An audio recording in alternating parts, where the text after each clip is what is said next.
All right, so let's go ahead and check out Knowledge Check 3.3.3. This is focused on the data splitting. So the first task was import the penguins data from the model data package. All right, so a couple things here. First of all, I want to go ahead and load my Tidymodels. That's going to provide some functionality to do some data splitting. Now, if you haven't already installed this package, let's go ahead.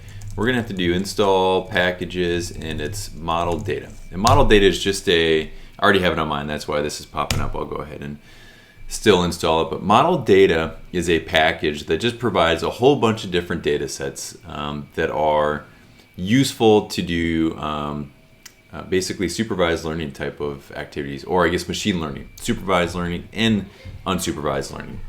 So it just provides access to additional data sets that we may want to test out when we are trying out new machine learning algorithms. All right, so we've got that. So let me go ahead. I'm going to load that library model data. Load both of those. And then it says import the penguins data from the model data package. Now to do that, if you haven't seen this before, sometimes in order to access data sets provided, we can use this data function and we just pass it the name of the data we want. So here we have penguins, right? So if I pass that, what you'll see now happen is penguins actually pops up into my global environment. So let me go ahead and take a look at penguins. And I see I've got several variables. There's 7 different variables with 344 observations. And the predictor, the response variable of interest in this data set is a species. So there's just several different types of species of penguins. And we can go ahead. What is, let me take a look here. Penguins, species, we see we have Adelie, Chinstrap, and Gentoo, I think is how you pronounce it. But those are the 3 different types of penguins. And the objective is to use different features of a penguin's, I guess, the size of their bill, the size of their flippers, their body mass, and so on. And that should help us to predict what type of species a penguin is. All right, so we now have the penguins data loaded. Now it says create a 70-30 stratified train test split. All right, so recall that first thing we want to do is set the seed to some number. Here I just use set seed 1, 2, 3. You could use anything else. You could say 84, 51. You could say 10, right? And that just allows us to have reproducibility when we are doing some random process. So we want to be able to reproduce this random split. So if you set it to 1, 2, 3, you should get the exact same split that you see on my end. All right. So I want to go ahead, I'm going to create my split of interest, and I use the initial split function to do that.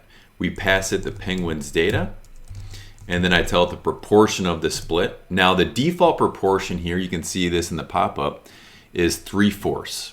Okay, so by default, if you don't specify a proportion, then 75% will be used, but we want to have a 70-30.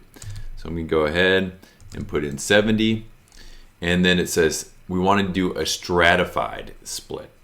Okay, so now I want to use the strata, and I can pass it the variable of interest we want to split by. So in this case, we want to have a stratified split on the species because that's the target variable. So I pass it species. So this is going to create our split. Then I can go ahead and I can get my training data out, and I use the training function on my split to access that or to extract the training set.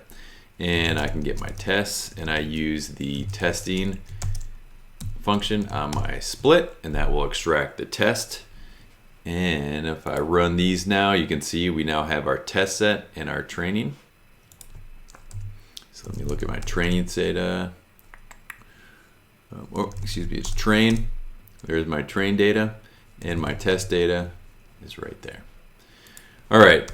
Last question, what are the response variable proportions for the train and test set? So recall, we want to make sure that the proportions of our response variable is consistent within both the training and the test data.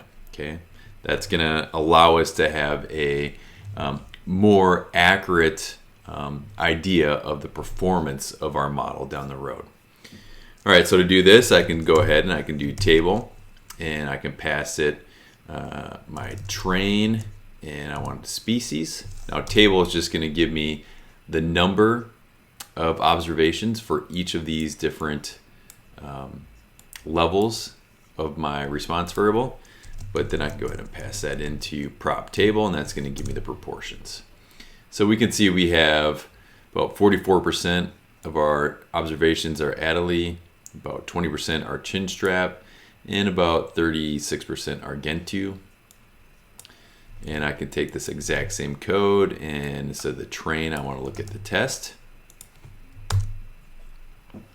And we see we have right about 44% are Adelie, right about 20% are chin strap, and 36% are Gentoo. So you can see we have very little differences in the proportions.